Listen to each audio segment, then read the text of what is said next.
Good evening, everyone. Hi, Rabbi. Hello. How is everyone this evening? Excellent. All right. Well, nice to see you all. We're going to start with our blessing, and then we're going to jump right into this week's Parashat, Tetzaveh. And our blessing for learning is Baruch Atah Adonai Eloheinu melech haolam asher kiddushanu b'mitzvotav v'tzivanu la'asok b'divrei Torah. Praised are you, Adonai, our God, ruler of the universe. You sanctify us with commandments, and you command us. You ask us to be responsible for improving the way we look at the world by studying Torah, by learning together, by engaging in the give and take, the back and forth, the business of Torah, as it were. This week's Torah portion is going to get us a little bit into, let's call it sibling rivalry.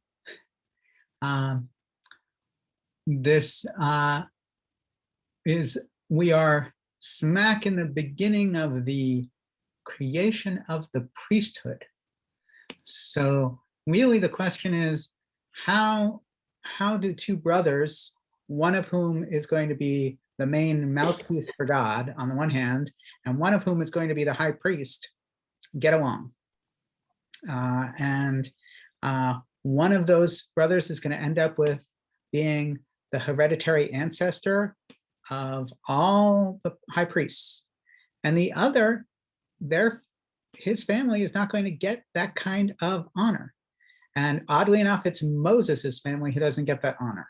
So we've got a little bit of weirdness going on here, and we'll see what we do with it. But we're going to start with some of the opening verses of this week's Torah reading. So we're starting right here in the center of the page. This is Exodus chapter, down at the bottom of chapter 27, verse 20. ואתה תצווה את בני ישראל ויקחו אליך שמן זית זך כתית למאור להעלות. So this is God talking to Moses. God says, you shall further instruct. And one of the things that Professor Gottlieb Zornberg will lead us to is the emphasis on you here, while not mentioning Moses's name. So Moses's name is not mentioned at all at this week's reading, in this week's Parsha. It's one of the few Parshiot without, starting with Exodus, without Moses's name being mentioned. And so, but here there's this emphasis, you shall instruct.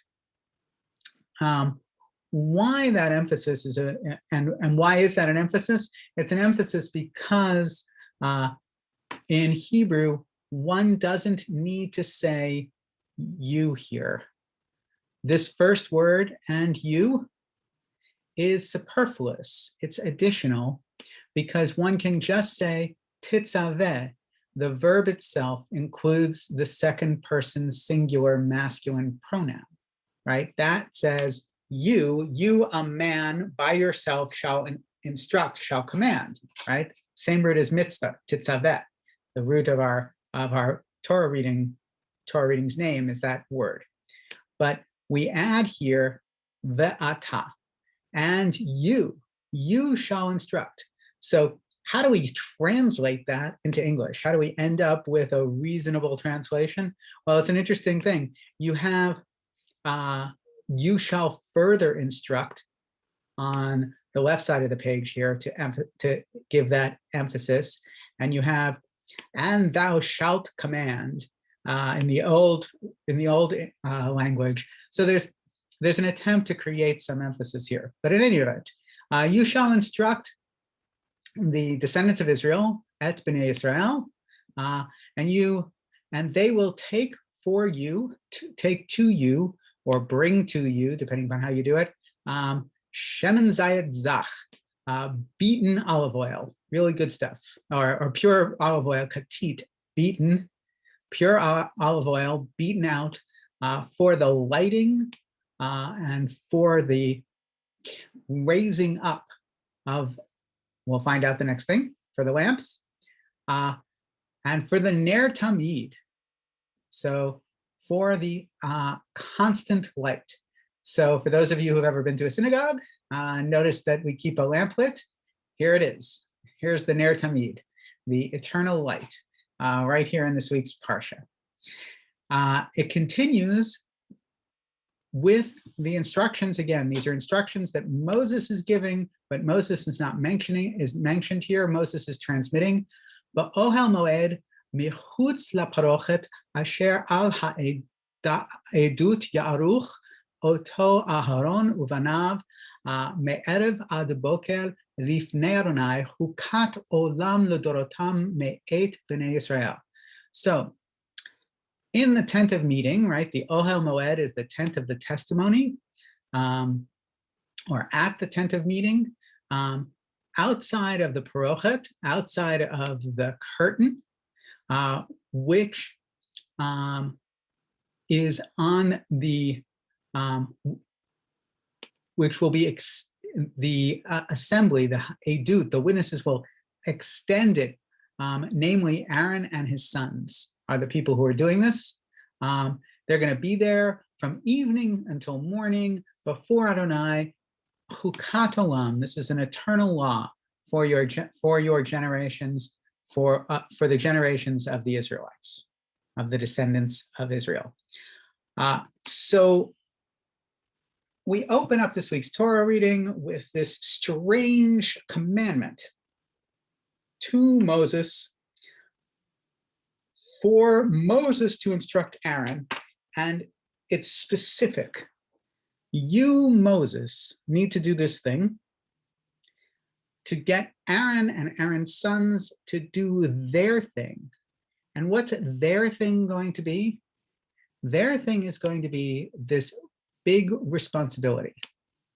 And this big responsibility gets enumerated in the next verses, right? Starting in chapter 28 here. This bit here is V'hata hekarev elecha et Aharon achicha ve'et banav ito mitoch bnei Yisrael lekachano li. So you're going to bring close to me. Well, you're going to bring close to you. You have to bring them close to you. Your Aaron and his sons, Aaron, your brother, and his sons, with you from the middle of the Israelites, the descendants of Israel, to high priest for me, to be to serve me as high priests. Right? That's the word for those of you who are wondering. Lechachano li, to be high priests for me. That's the root for Kohen, right? Right there. So that is in that word. And not only Aaron, Aharon, Nadav, Avihu, Elazar. So Aaron and Nadav and Avihu and Elazar. And furthermore, Itamar b'nei Aharon. And Itamar, these are the sons of Aaron. And then make some nice clothing for them. So there's this elevation of Aaron here and his sons. And they get nice clothing. They have a priestly service. They get an ephod of gold, all sorts of stuff, right? And this is the opening up. And really the question that we almost have here, and we'll stop before we get into the commentary, is how do we imagine Moses feels right now? Moses is the very special transmitter of this rule to his brother, to elevate his brother and his sons, his nephews, to a position that Moses ends up not getting. Yeah, El. Maybe it was a rhetorical question. I don't know. I feel that Moses, by his very nature, doesn't want to be in the spotlight. Okay. I don't think that Moses minds. He's like, good, let me be in the background. You guys want to get decorated with palmonim and colors and sparkling lights that talk to you and all that? Go right ahead. So good answer. I mean, honestly, based on the character of Moses, yeah, Moses feels like he's probably got enough responsibility. Yeah, Phil, what do you want? What? Yeah, I totally agree with how you pronounce it. Yael. Yeah. Yeah. Because that's what I was thinking. Well, Moses probably didn't want that position because he was not, from my understanding, he was not good at speaking in public. That's why his brother Aaron was kind of speaking for him a lot. And so it was probably a relief to him. I don't have to do all this. All I had to do is talk to God, get directions, and bring it down to, hey, Aaron, this is what God wants. And so this is, we can almost imagine Moses being relieved here. Okay, so no conflict at all. Excellent. Well, we've solved it. All right, good night, everybody. So, needless to say, our ancestors and sages of generations have a lot to say about this. So this is, again, Professor Gottlieb Zornberg, and she calls it Tetzaveh, the entire Parsha, loss and gain. And she says, Moses and Aaron, fraternal idyll or narrative of anger. So she starts off with a quote that we just had, right? As for you, you will instruct the Israelites to bring you pure olive oil of beaten olives for lighting, for kindling the eternal lamp. So this is the opening of our Parsha. We read this already. With unusual emphasis, and she starts with what I pointed out, right? God turns to Moses, and as for you, you will instruct. The redundant pronoun in ve'ata, and as for you, substitutes for the more usual imperative form, tzav, instruct, or the simple future form, titzaveh, you shall instruct. Such an insistent, abrupt focus on Moses has aroused much discussion among the traditional commentators on the Torah. He has surely all along been God's agent for instructing the people in all the details of the building of the Mishkan. Normally, the "and as for you" mode would be used to point a contrast with the preceding material. So here's a good point, right? It's not like there's a shift. It's not like up until this point, God has been talking to somebody else, and then suddenly God switches and says, and as for you, Moses, right? No, it's just been one continual God-Moses discussion. So wait, this doesn't make stylistic sense. And remember, when we're talking about Torah commentary, part of our challenge here is that the Torah is so terse. It uses so few words that when there's a shift in any of those words, it gets our antennae out. We get sensitive to it. And if you think we are being oversensitive to it as scholars, first of all, obviously Jews have been incredibly sensitive to it for the ages, but I'd like to bring to mind maybe a parallel structure for us to remember with regard to the way Torah was read to the Israelites. For any of us who've studied Shakespeare before, many of us might have heard a Shakespeare professor at some point say, those Elizabethan listeners were so much more attuned to nuance and language. Why were they so much more attuned? Because most of them didn't read, right? In the late 1500s and early 1600s, during the height of the Elizabethan era, people were oral listeners. They got all their news, for the most part, and entertainment via listening. The majority of English people at the time weren't readers. They had no reason to be, right? The printing press was just invented in the prior 100 years. Nobody had stuff to read. And so I remember any number of Shakespearean teachers telling me that while we don't hear the nuance, we can imagine our Elizabethan ancestors who couldn't follow along in a written book and didn't have tomes and tomes of things to read and digest, that they were hanging on every word, as it were. Now, rewind another couple of thousand years to 500 BCE, when Ezra the scribe is the first to read out Torah in front of everybody.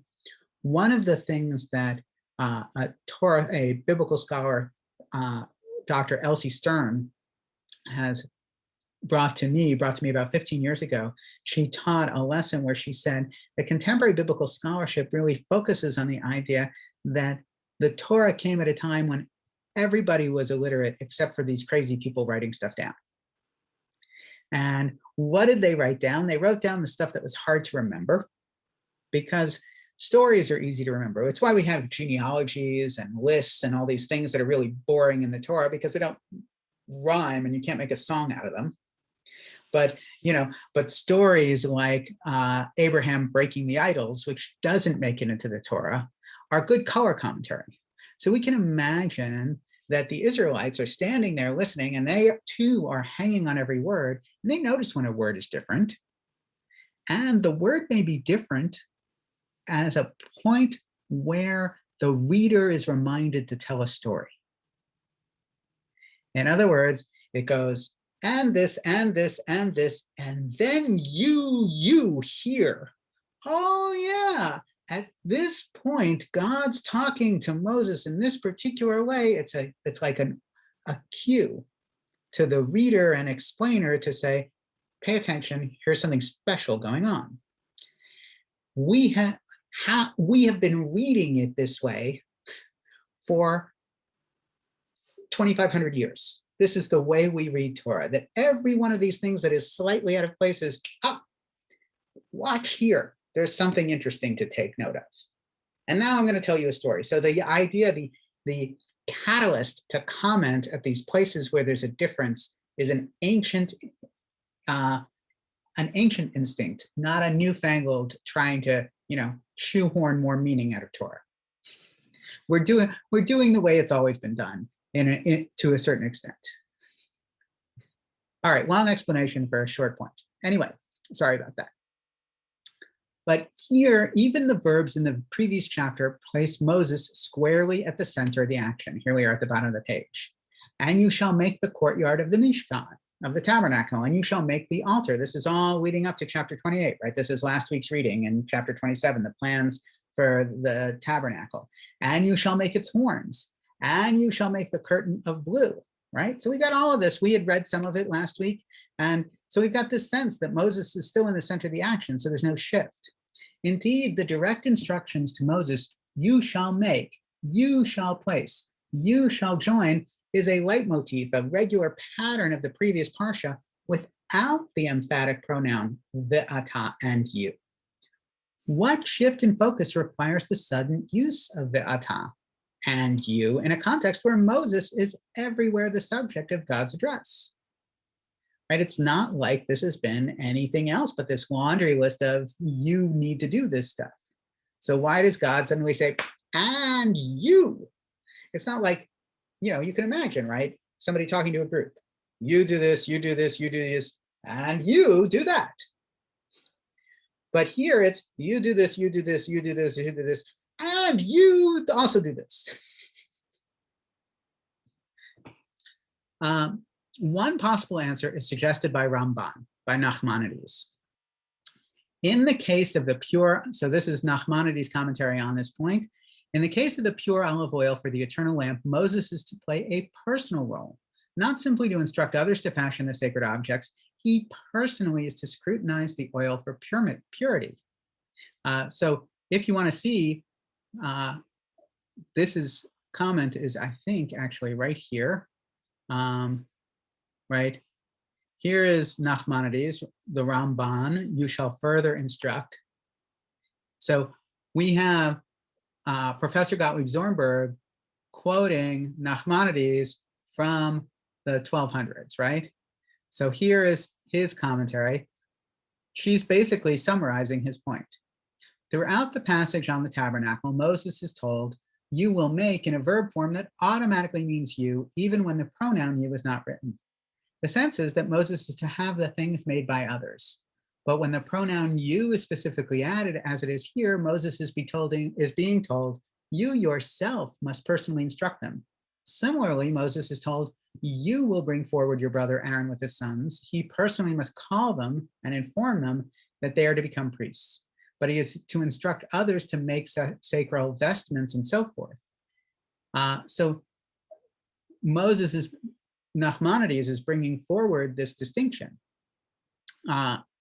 Professor Gottlieb Zornberg is going to say, but it doesn't really help us, right?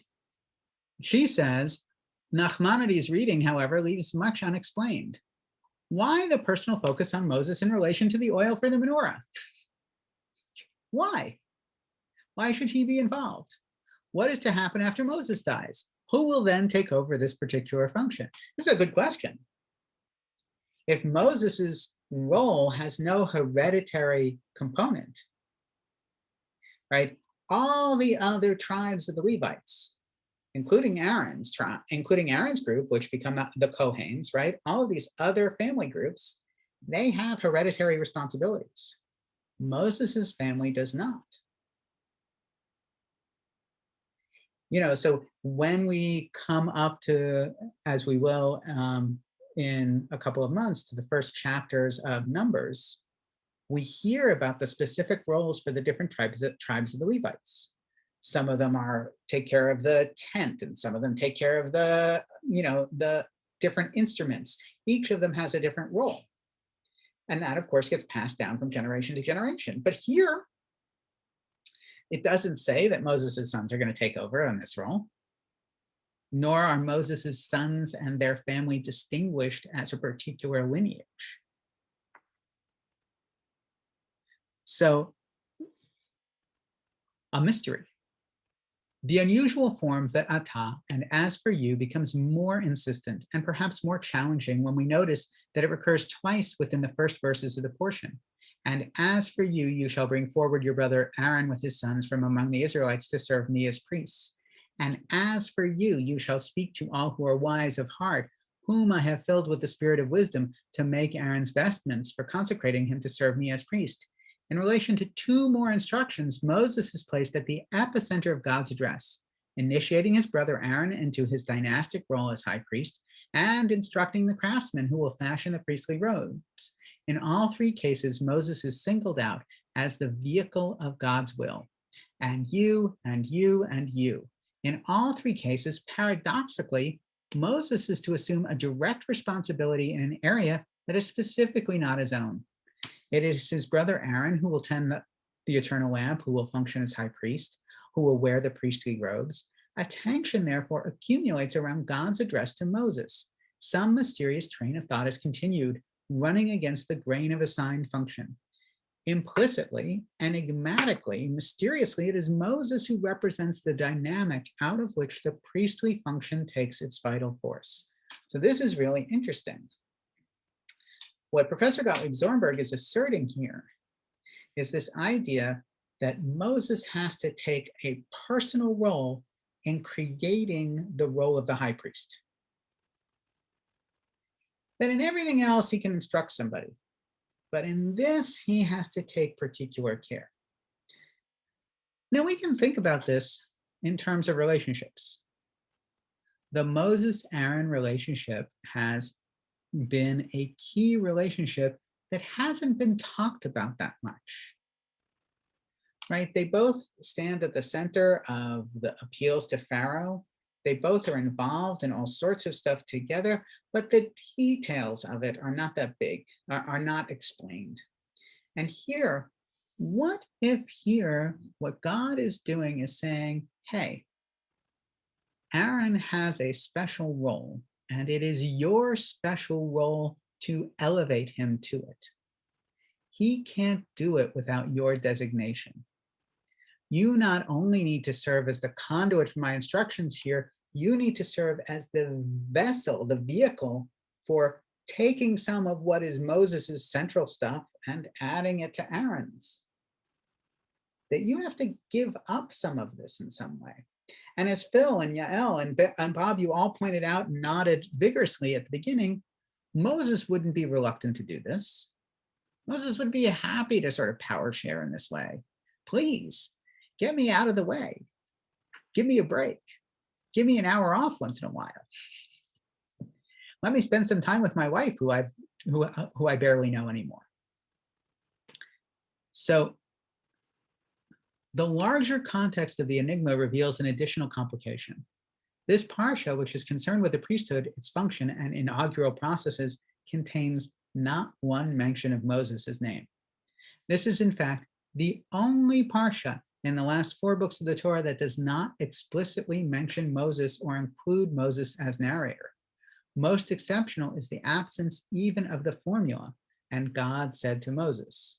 Right, so for those of you who are sensitive at all to Hebrew, if you've ever listened to the Torah being read from Exodus to the end of Deuteronomy, the most common phrase is Vayomer Adonai el Moshe, and God spoke to Moses saying.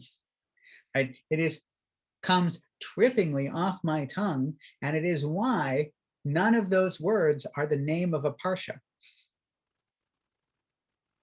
Right, we name our weekly parshiyot for the first significantly differentiating word in to arise.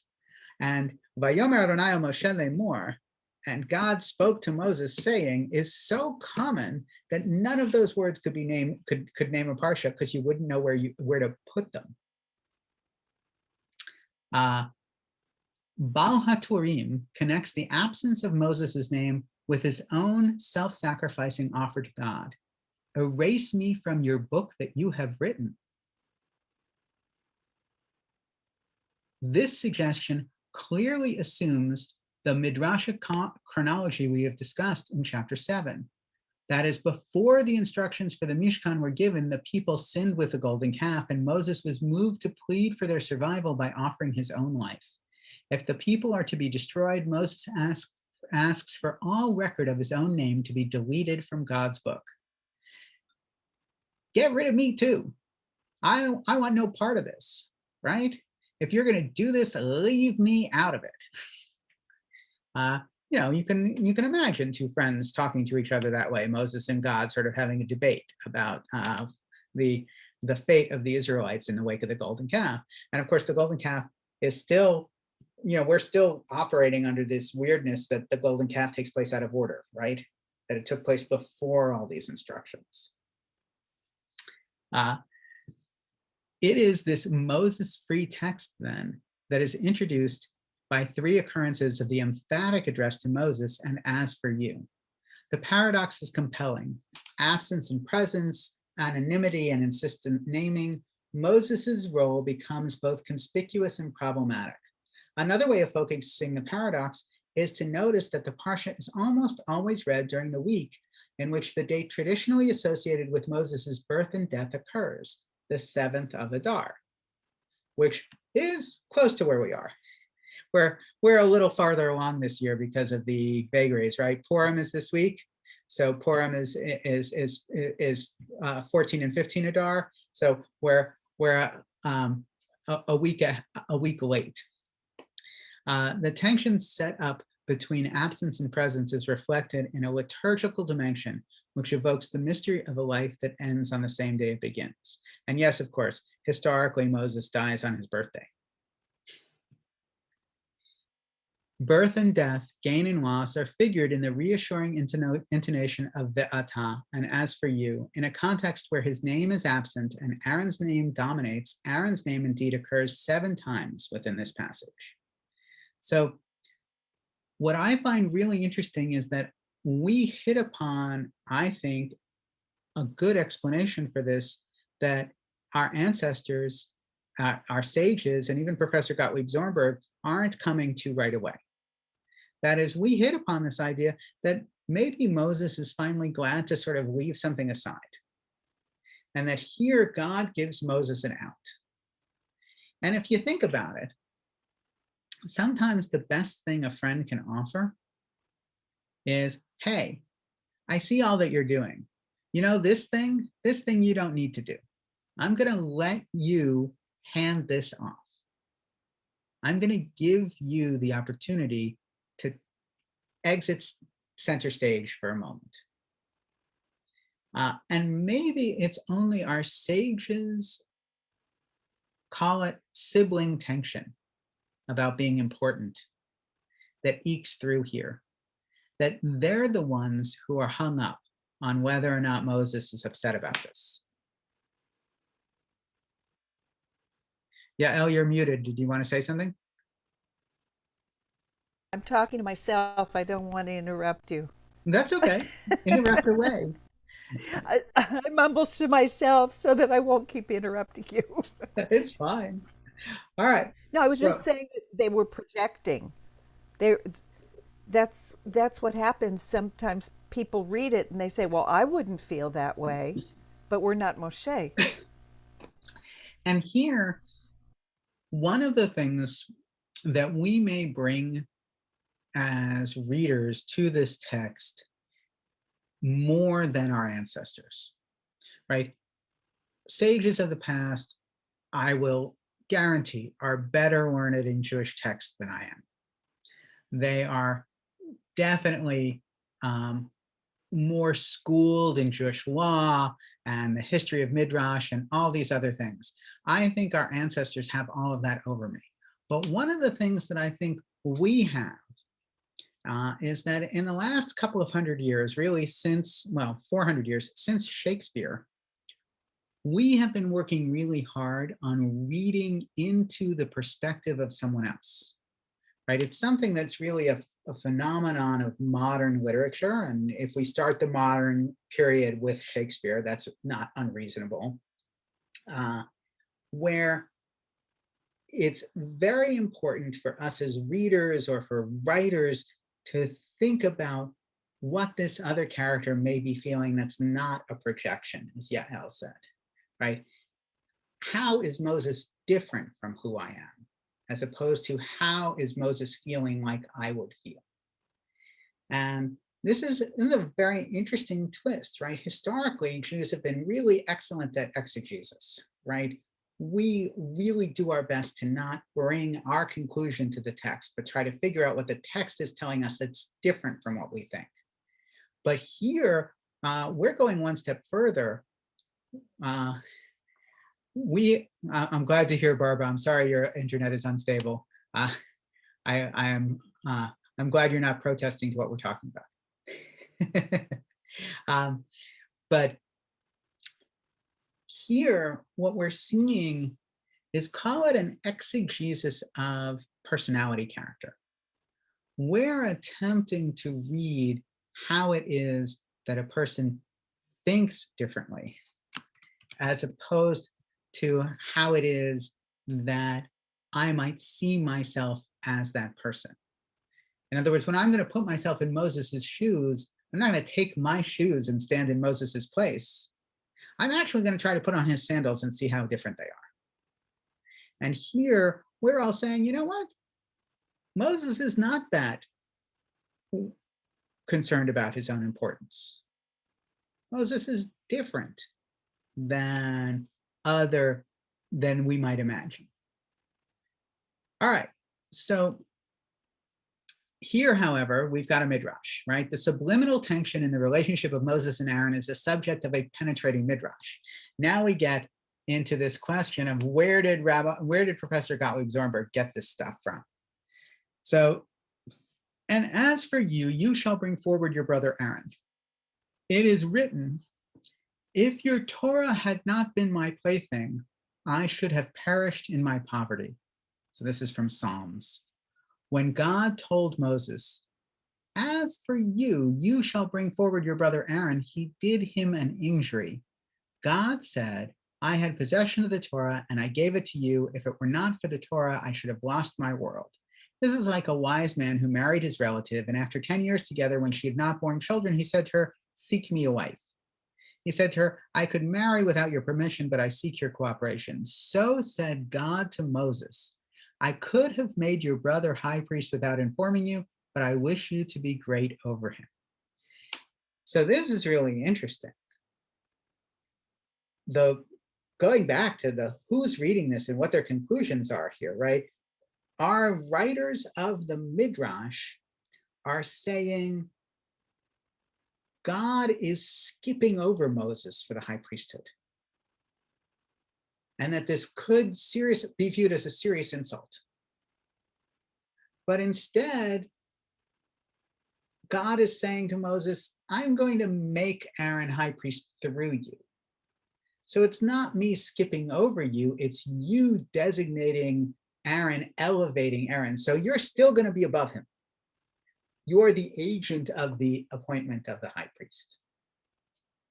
Of course, the whole wife thing here is really a terrible other thing, right? Which Professor Gottlieb Zornberg is about to go into, right? She says, the analogy invoked in the Midrash is startling. Telling Moses to appoint his brother high priest is like a husband telling his wife to look for another wife for him, to look for another more fertile wife for him, right? This is, I'm sorry, dear, you haven't fulfilled your responsibility to me. I could just go around you and find another wife because, you know, I'm supposed to have kids, but I'm including you in the process. Isn't that nice? This, I mean, talk about getting into the head of the writers here, right? They are clear as to what they feel about this. The meaning of ha'ira lo, Moses, God did Moses an injury, is harshly illuminated by this analogy. An outrageous, even indecorous demand is made on Moses's invatunot, his cooperation. He's supposed to help out, right? His compliance in a project that frustrates his own aspirations. The midrashic term invatunut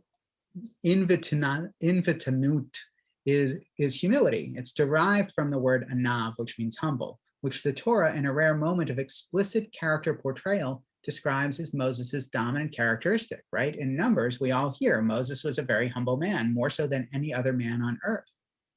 And here, God calls upon Moses's humility in order to say to Moses, I'm giving you this honor to give to your brother.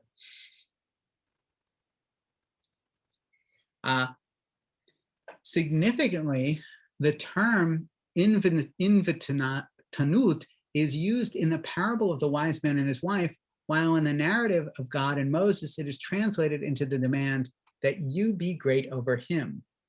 The obvious dissonance between humility and greatness then becomes the central tension in the Midrash. What God wants of Moses is a forbearance, a compliance that will be renamed as greatness, right? And that's really, again, I think this says more about our readers, our commentators, than it may say about the Torah. What they are saying is that God is asking Moses to be humble by not taking on the high priesthood, but to be great as the one who designates it. Moses, you're such a humble guy. You don't want this thing. In fact, you're so great, you can give it away. And if, I mean, you know, I'm really struck by our sort of collective insight that Moses might have wanted nothing to do with this, on the one hand. And on the other hand, what does Moses get out of all his time serving God?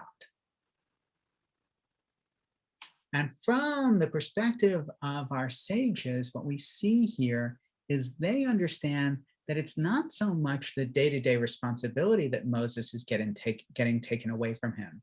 It is the hereditary precedence. Moses's descendants have no primordial status anymore.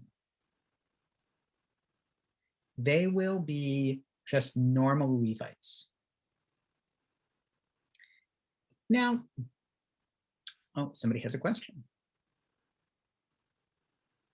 To give it away, would he have to have it in the first place? Well, Bob, who's to say that he doesn't? Right? Who would be high priest if not Moses, if God didn't designate somebody high priest? Right? If you were looking at the setup of ancient Israelite civilization, as we've seen in the Torah, and you got rid of the stuff about high priest, Moses would be high priest implicitly. Right? That's the role he plays. So what we see here, and of course, he's of the Levite family, and the Levites get special designation. I mean, if you took away all the stuff with high priest, we'd think Moses was high priest. So here we see, and think about our own egos maybe a little bit. Maybe none of us have this ego, and maybe some of us do. But this idea that it's entirely possible that some of us think about our posterity, right? What will come after me? Personally, I think about that in terms of what can I give my kids that they will take with them that without me? A good education, some resources, some idea that maybe they won't spend too much time in therapy on account of me, those sorts of things. However, one of those is my good name, right? Whatever elevated status I might have, they get to carry forward. And here, Moses is giving that up. So maybe that's what our sages are focusing on. In terms of the relation between Moses and Aaron, the irony of God's desire is exacerbated. Of the two brothers, Aaron is the older, the greater, therefore in age. He is to be Kohen Gadol, literally the great priest. And yet Moses' sense of injury is justified. He had some right to expect that the high priest's role would be his. On the basis of the paradigms of Genesis, the notion of primogeniture overturned has become a new convention. Right? The younger brother proves himself to be the child of destiny and supersedes the older, the Gadol, the greater, right? We see this over and over again, right? Firstborn preeminence in Genesis is out the window. And here's the list, right? Abel, Isaac, Jacob, and Joseph are the most prominent examples. Right? These are second children who are all more important, or in Joseph's case, not even second, right? But subsequent children who are all much more important and primary than their elder siblings ever were. Moreover, as the recipient of all God's instructions about the Mishkan, about the tabernacle, Moses is justified in expecting to be the prime actor within its precincts, right? Hey, you gave me all the directions. I'm instituting it all. Aren't I the one who gets to do it? Notwithstanding, of course, all of our good assessment that Moses may have wanted nothing to do with any more admin work, right? The day-to-day role of the priesthood is no fun. It's a lot of slaughtering and blood sprinkling, and the offering system is a heck of a amount of work. It's purification, impurification. For those of you studying Talmud, if you've studied Daf Yomi of the Talmud, the second half of the entirety of the Tractate of Pesach is all about this crazy stuff having to do with, purity and sacrifices. It's the offering system is no fun. So the shock of exclusion, therefore, represents a reversion to the original typology, to the domination of the elder brother. The irony is intensified by God's cryptic demand that in this situation of demotion, Moses show himself great over him. So it's confusing here, right? Up until this point, we've gotten accustomed to the idea that younger brothers went out. Yet here, and in fact, up until this point, Moses has been boss. And now God reverses that.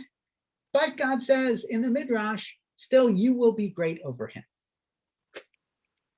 So it's a weird setup.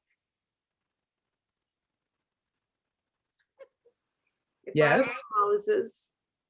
Okay, I'd probably say something wise ass like, all right, so who died and made you God? Well, at this point, maybe I would say something along the lines of, and what about my kids? I mean, God, I haven't gotten to spend a lot of time with my family. I've been, 24/7 your person. Doesn't my family get something out of this deal? what about job security for Gershom, for my descendants? You know, you waited until I came out into the desert. Aaron's been helpful, but he's still only second. And now you're giving his family this eternal obligation, right? He gets a bonus. Those are drawn lines that they just don't agree with. You could probably see where this is going. How long do you think? So, humility and greatness. The axis of humility and greatness is first introduced and tested in a classic midrashic comment on Moses' first encounter with God at the burning bush. There, God's opening words, Moses, Moses, do not come closer, right? We remember this, right? God and Moses at the burning bush, don't come closer until you take your shoes off. The ground upon which you stand is holy. Here's the midrashic reading. So here's what the midrash has to say about that burning bush encounter. And he said, here I am ready for the priesthood and kingship. God replied, do not approach closer. That is, your children will not offer sacrifices, literally bring close to me, because the priesthood is reserved for Aaron, your brother, and the kingship for King David. And yet Moses attained both, the priesthood when he officiated during the 7 days of inauguration of the Mishkan, and the kingship as it is written, then he became king in Yeshurun in the end of Deuteronomy. So here in this important midrash, Professor Gottlieb Zornberg says, Moses makes an instinctive claim to both priesthood and kingship, right? At the burning bush, Moses says, okay, I'm ready to be high priest and king. Bring it on. God repudiates his claim on both scores. These are dynastic roles, and his children will not inherit either function. However, during his own lifetime, the basic justice of his instinct is acknowledged in some form. In a provisional or cryptic manner, he becomes both priest and king, but only for a little while. And again, I think it's really interesting. Our sages can't imagine that Moses doesn't want some bonus for all of his dedication. And that bonus is the dynasty. Not that he gets to play any more of a central role, but that his descendants will still have that role. You know, think about it this way, right? My ancestors worked so hard so that I could go to college, right? You know, Moses led the Israelites through the desert so that his kids at least could go to the promised land.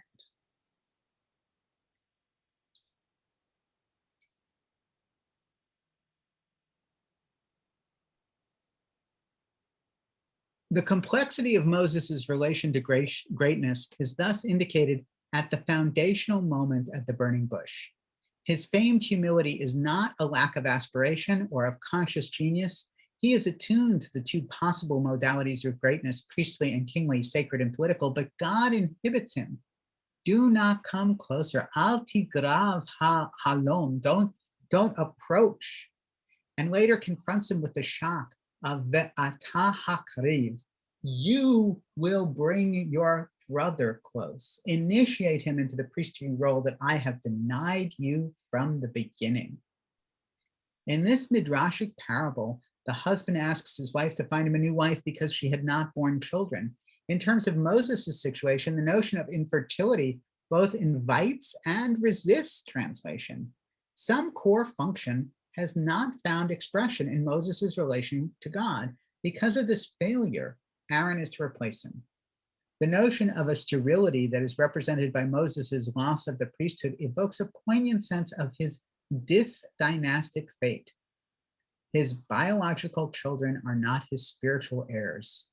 In a biological sense, Moses does not propagate his connection to God. He does not duplicate himself. Effectively, his marriage to God is sterile. This implication in the Midrash is given a paradoxical force by the fact that the wife is her husband's close relative, karovato. That is, Moses is close to God. He has a natural affinity to God in God's wisdom, but Moses is unable to bear fruit. Therefore, God says to him, do not come closer and bring your brother Aaron into closeness to me. The intimacy with God, that is the high priesthood, is not for Moses. And yet in some dimension, Moses is apt for it, naturally attuned to it. Moses's problem is connected with fertility, with the dynastic function of priesthood that he is incapable of fulfilling. Now here, I want to pause because I think there is a really important message for all of us here. Like, why are our sages pushing this? And again, I think what we've seen in the last couple of weeks is that Rashi and the other sages have a tendency to push an agenda that we may not get, right? Why read it out of order? Why think that Moses would be resistant to this? The text says Moses doesn't want this. So why are we making him seem to have an ego humility question here, a greatness humility paradox? So let's take it from a different angle. The key for Judaism, one of the many keys, but one of the central keys really, is that there will never be another prophet like Moses. That Moses's closeness to God is not ritual. It's not facilitated by an offering, right? The offering system is a korban, a bringing of closeness, right? It's the same root. To bring an offering is to approach closely to God. The priesthood are the ones who effect that. So they are the close bringers, as it were, or the bringers close to God. Moses doesn't need that. Moses has got that intuitively and instinctively.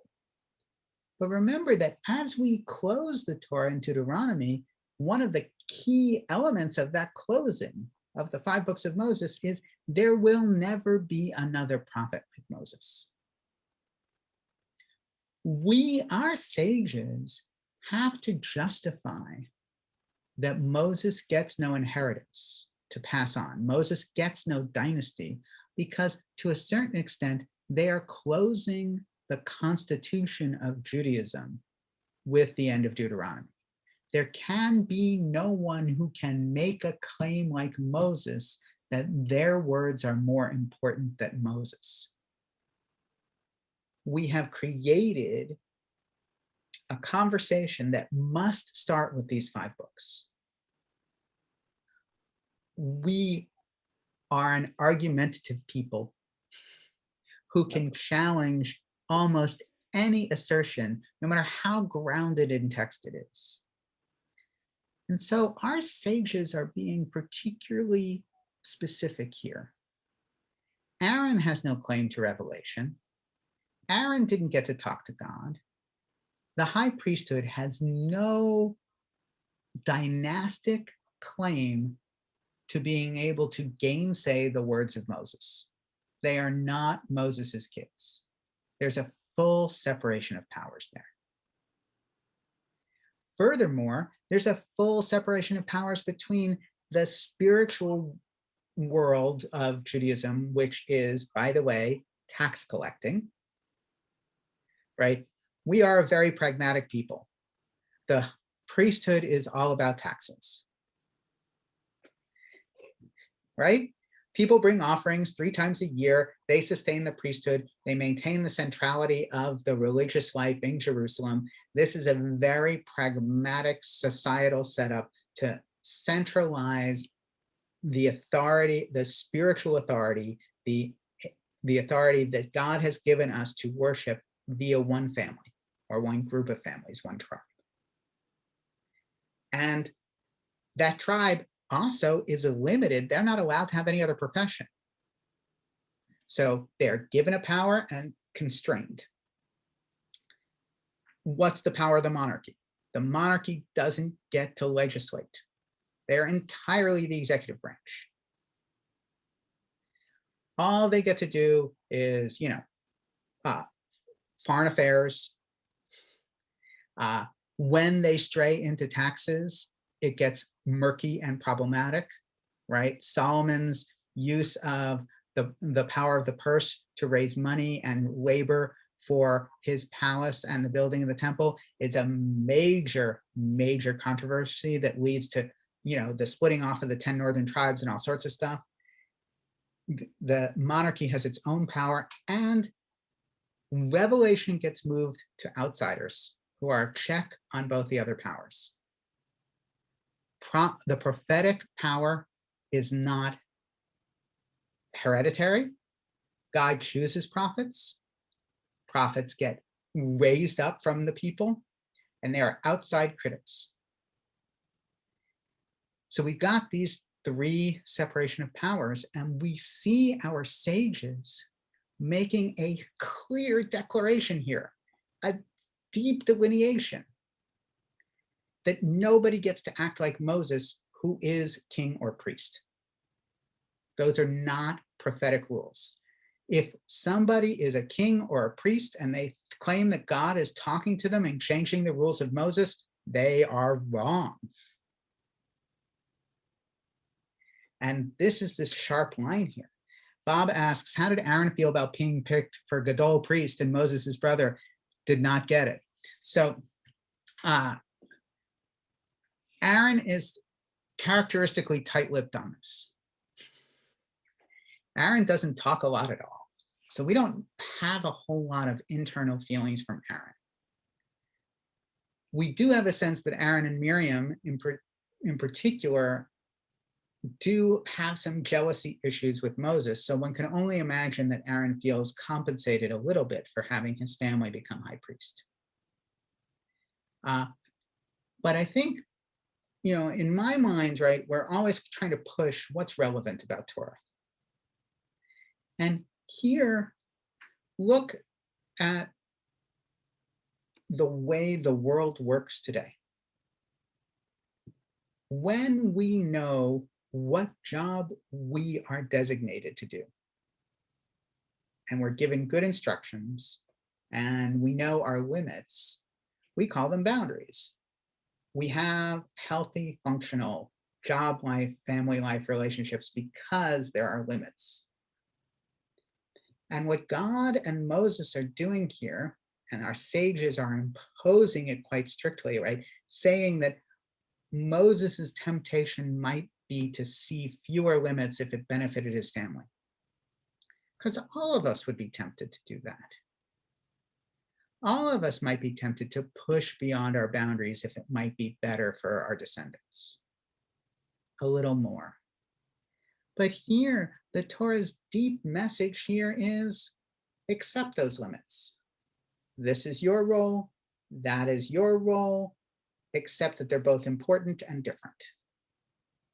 And Judaism at its heart, as a people who claim to be chosen, has always said, we're chosen for a particular role, not for every role. We're the nudniks of the world. We're the ones who say, did you really mean that? Is that really the right thing to do? Do you really think you can get away with that? Is that fair? Is that just? That is the Jewish message. We are the outside prophetic voice. We are the ones who are looking in and we say, you think that's a good idea, but we suffered when people put that idea into place 100 years ago or 1,000 years ago or 3,000 years ago. We know where that route leads because we remember. And I think it's a very powerful message in this time when call it the excess of the few being born by the lacks of the many.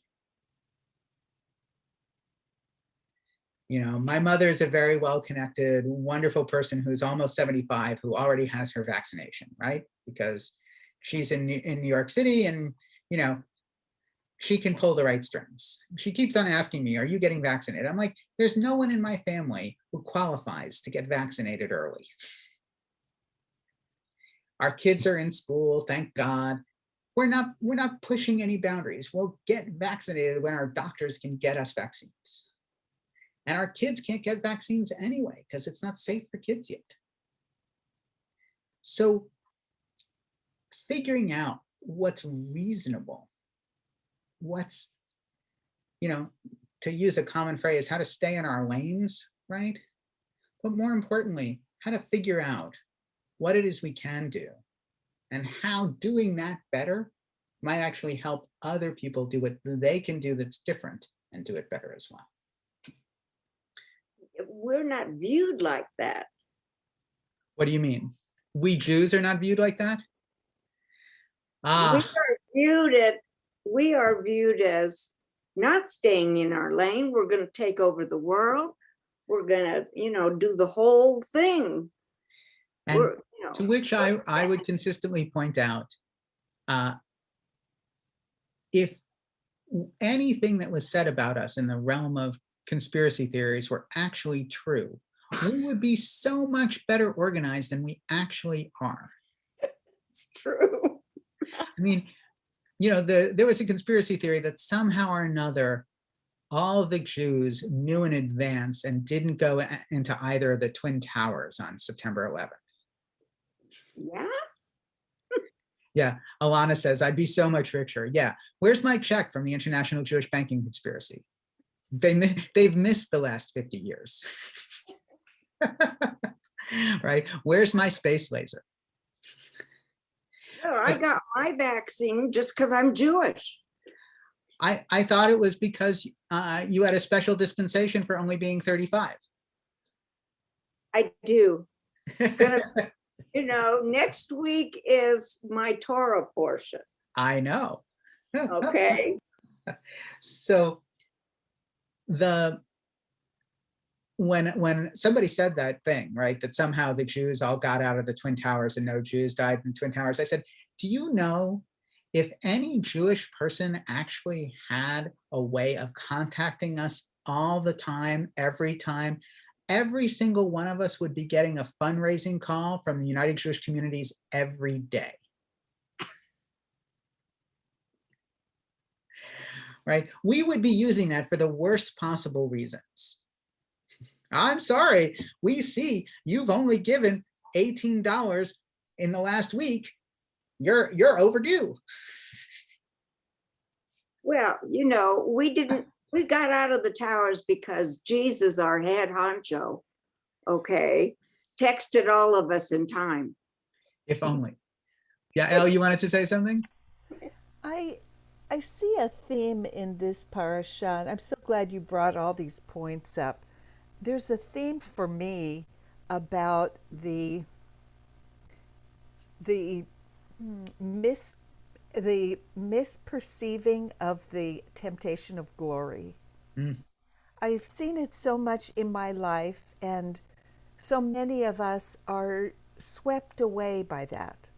It's appealing for us to get honors and to get additional accolades and to be given positions where people will look at us. And I think that the priestly vestments and all that even makes it more glorious. But on the other hand, I'm seeing, I don't know how to see through Moses' eyes, but I'm seeing that Aaron's Aaron's path with his children dying and his path, this is a difficult service for generations to come. This isn't an easy, like you were talking about scholarships and can they afford, whereas on the other hand, Moses' children will be able to have a life rather than living a life of service and in the public eye where everyone is day and night complaining about every breath you take. Then his children will be able to have a life. Yael, we should play the recording of your statement right here to first-year rabbinical students. I've been, I was a hospice chaplain. So being in that world of chaplains and rabbis, and it's very, there's a temptation there to be glorified. Not just that, but a swapping out of, I'm going to be willing to sacrifice X number of hours with my family for some piece of paper or accolade or position. And it is a troubling lack of value system Phil, you wanted to say something? Yeah, this kind of reminds me of the case of the royal family, Queen Elizabeth and her family. It's a curse. When her father became king, the family was really upset with his brother, because he would not give in and not marry the divorcee. And so they knew they had the burden of this royal family and all the stuff to go along with it to carry on, and their children is the same way. And it's not a blessing to be in the royal family. It can be a curse. And, we see that with their grandson and his new wife. They're not going to be royals. They're not going to have any titles. They're going to be just common citizens. Well, with lots of money. they're going to attempt to be, but Yeah. Oh yeah. and look, it is to take on a public role must be done carefully. And I think Judaism, the Torah is understanding, and our sages throughout the ages are understanding that there are limits to what we can do. And remember, Moses is buried in an unmarked grave. Moses's burial site is not a holy place in Jerusalem, in Judaism. It is a holy place in Islam because Muslims have marked it. But there is no, Moses's place, resting place is deliberately unknown. And, there's no greater, sense of privacy than, let him be at this point. And let us understand that there was nobody else like him and couldn't be. And with that, I'm going to say, let's accept some blessings for our limits and for healthy boundaries and figuring out how to preserve them. I wanted to recognize Rabbi Arnie Schur, who showed up this evening. Rabbi Schur is a very bona fide gadol, a great one in the Reform movement. He was associate rabbi at Temple Beth Zion just a few years ago, predated me by a couple of years, and then took a leadership role later on as the placement director for the Central Conference of American Rabbis for many years, and is a teacher of us all. So thank you all for being here. Thank you for joining us, and I look forward to seeing you either tomorrow or next week or when we next cross paths. Have a great Thank you, evening, Rabbi. everybody. Great class. Enjoyed it. Shalom. Thank you. Happy Thank you. Purim.